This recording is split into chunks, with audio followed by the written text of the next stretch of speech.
Olá, para quem assistiu o filme Rainha de Catulle, sabe quem é Fiona Mutesi? Bom, ela é a protagonista do filme, é uma criança pobre de uma favela de Uganda, da capital de Uganda, chamada Catulle. E ela encontra um missionário que a ensina a jogar xadrez, e através do xadrez ela consegue mudar substancialmente a vida dela. Na verdade, ela tinha um talento nato para o jogo e através desse encontro com esse missionário que tinha um projeto de xadrez na favela, ela teve a oportunidade de aproveitar, né, desse talento que ela tem, né?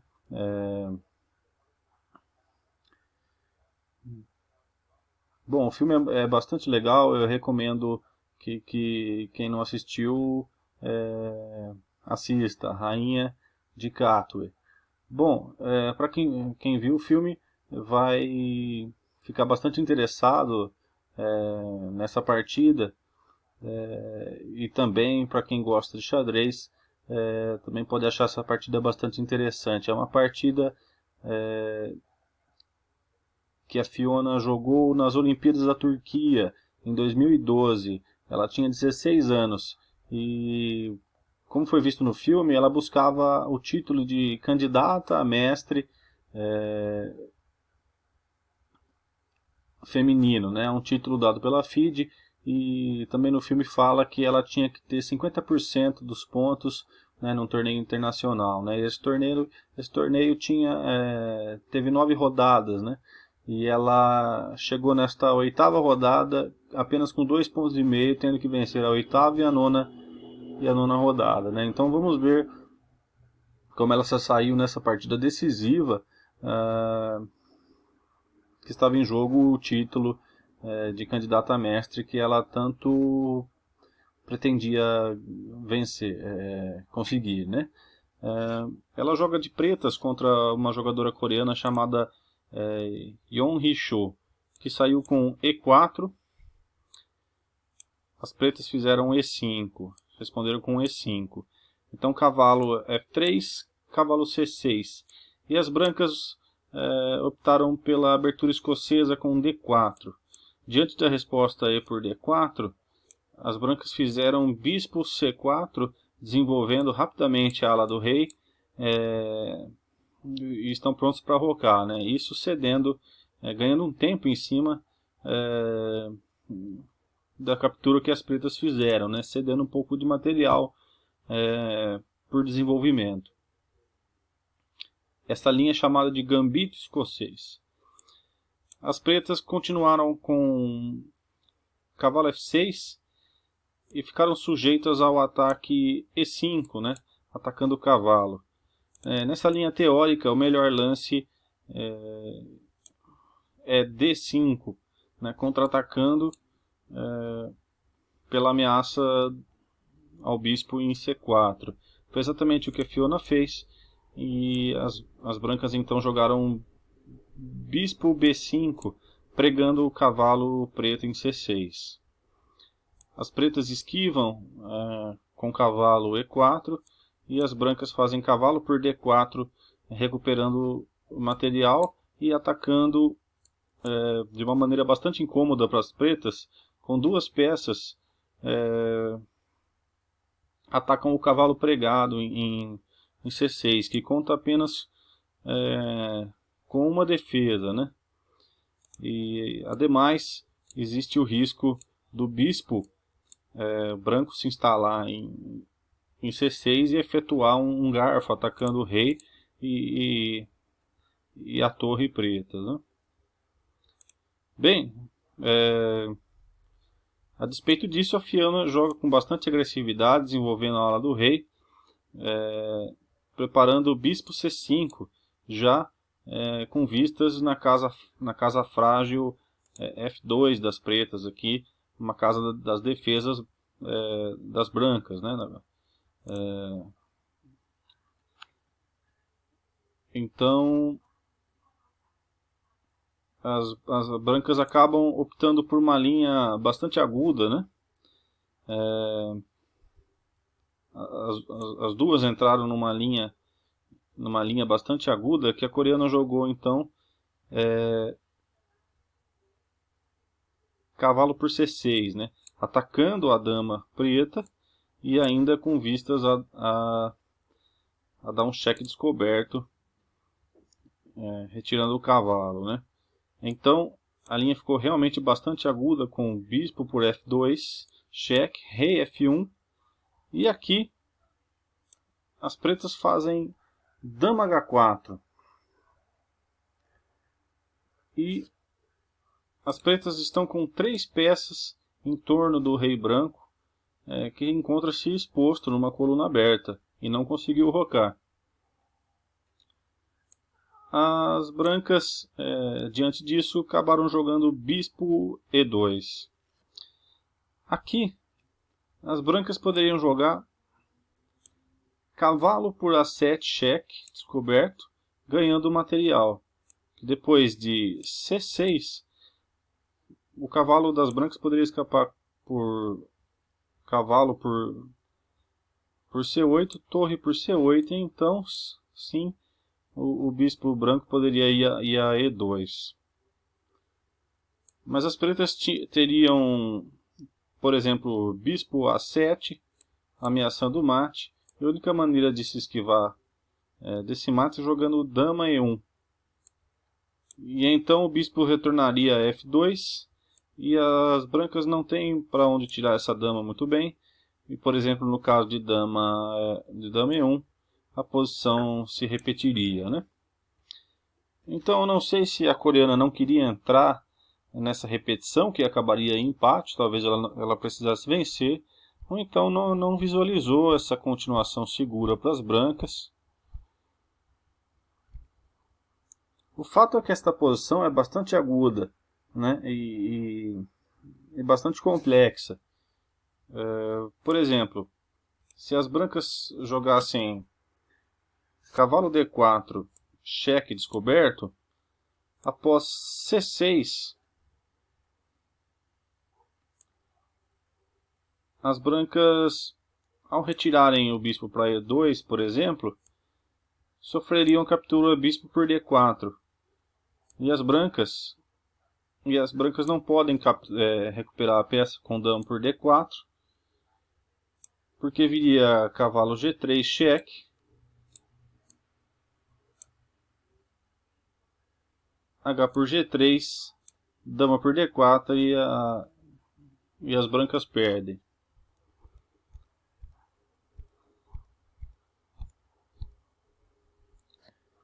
Também não adiantaria, após cavalo D4 cheque, C6, cavalo F3 atacando a dama, porque as pretas têm cavalo G3 cheque,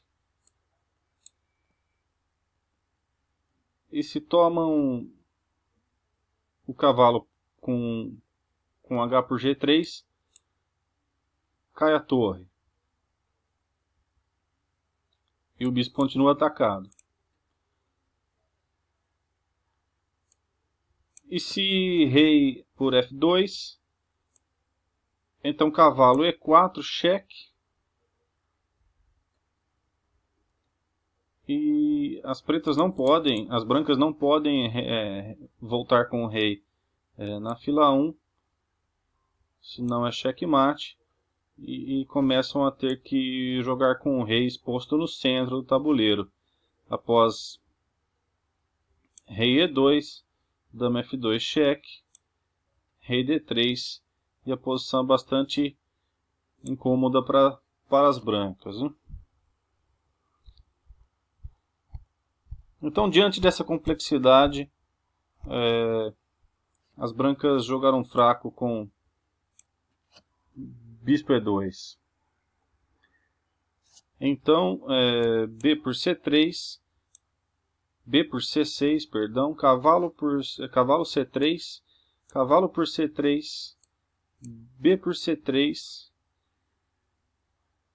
E aqui as pretas fazem um lance inusitado, que é bastante inusitado, que é bispo D4, ameaçando o mate. e ameaçando atacar o peão em C3, né? Então o peão em C3 ele é convidado, né, a capturar esse bispo que se retirou da coluna aberta, né? Então, no que ocorre C por D4, as pretas aproveitam o tempo da captura das brancas e fazem roque, instalando a torre na coluna F aberta. Então, as pretas fizeram um sacrifício de bispo para ganhar tempo no ataque ao rei branco exposto na coluna aberta, né? As brancas continuam o desenvolvimento com E3, bastante interessante, com bispo E3, bastante interessante essa proposta de Fiona Mutesi, que já sai abrindo a coluna com F6, E por F6, torre por F6, cheque, rei G1. Bispo F5 mais que depressa. As brancas fazem o desenvolvimento da dama por D2. E então bispo E4 atacando G2. H3. Dama G3.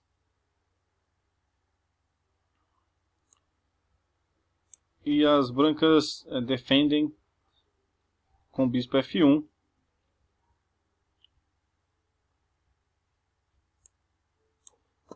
Torre de A F8, dobrando as torres na coluna aberta. Então a Fiona traz todos os seus recursos, né, para o ataque.